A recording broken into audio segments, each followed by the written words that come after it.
गंगा नदी के होने से ये धाम और भी ज्यादा पवित्र और पावन बन गया।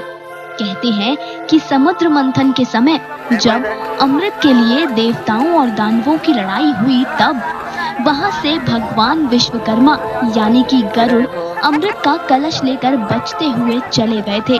उस समय अमृत की कुछ बूंदें धरती पर भी गिरी। जहां अमृत की बूंदें गिरी, उन स्थानों में से एक हरिद्वार भी है। तभी से ही हरिद्वार अत्यंत पवित्र और धार्मिक आस्था का केंद्र बन गया।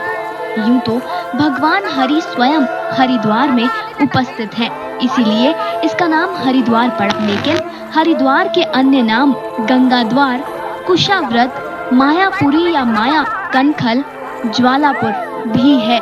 कहते हैं कि हरि की इस नगरी में जो कोई भी आता है वो अपने सभी पापों से मुक्त होकर अपने कुल का उद्धार कर लेता है। हरिद्वार को 4 धाम की यात्रा का प्रवेश द्वार समझा जाता है। यहाँ जो सबसे प्रसिद्ध कुंड है वो है हर की पैड़ी। हर की पैड़ी को लेकर ये मान्यता है कि यहाँ खुद हरि ने अपने चरण रखे थे। उस पर गंगा का पावन जल, इसीलिए कहते हैं कि जिसने भी हर की पैड़ी पर एक बार डुबकी लगा दी वो भव से पार हो गया। हर की पैड़ी ही वो स्थान है जहाँ पर गंगा पहाड़ों को छोड़कर मैदानी क्षेत्र में आती है और फिर गंगा नदी उत्तर दिशा की ओर मुड़ जाती है। हर की पैड़ी का भी अपना ही एक अलग इतिहास है।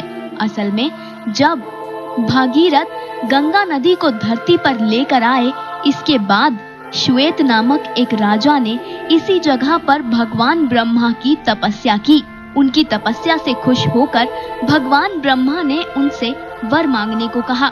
राजा ब्रह्मा के भक्त थे, इसीलिए उन्होंने ये वरदान मांगा कि हे प्रभु, ये कुंड आपके नाम से प्रसिद्ध हो, ऐसा वर दीजिए। भगवान ब्रह्मा ने राजा को ये वरदान दिया। तभी से ही ये स्थान ब्रह्म कुंड कहलाया जाने लगा। इतना ही नहीं, राजा को वरदान देते वक्त भगवान ब्रह्मा ने ये भी कहा कि जो कोई ब्रह्म कुंड में स्नान करेगा उसे स्वर्ग की प्राप्ति होगी। तभी से ही ब्रह्म कुंड या हर की पैड़ी का धार्मिक महत्व 2 गुना हो गया। तपस्या की ही अगर बात करें तो हरिद्वार हमेशा से ही तप की भूमि रहा है। यहाँ कई साधु सन्यासी तपस्या करते हैं, अपना जीवन ईश्वर को समर्पित करते हैं। जी हाँ, हरिद्वार का अर्थ सिर्फ गंगा नहीं, बल्कि गंगा माँ के धरती पर आने से पहले ही हरि का धाम था। इस धाम में स्वच्छ मन से जो कोई तपस्या करता था उसे ब्रह्मा, विष्णु, महेश तीनों का आशीर्वाद प्राप्त होता था, क्योंकि पुराणों के अनुसार भी हरिद्वार इन तीनों देवों से जुड़ा हुआ है।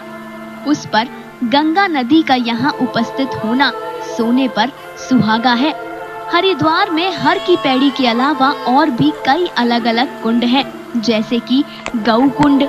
कहते हैं कि जो कोई भी गौ कुंड में डुबकी लगाता है वो गौ हत्या के पाप से मुक्त हो जाता है। गौ कुंड के अलावा धुआं धुआं तन्हार बदली चली आती है छूने, पर कोई बदली कभी कहीं कर दे तन गीला, ये भी ना हो। किसी मंजर पर मैं रुका नहीं, कभी खुद से भी मैं मिला नहीं, ये गिला तो है मैं खफा नहीं। शहर एक से, गांव एक से, लोग एक से, नाम एक। इधर आ जाओ, इधर आओ, स्विमिंग करके।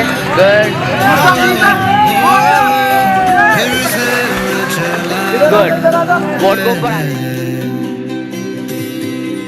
मिट्टी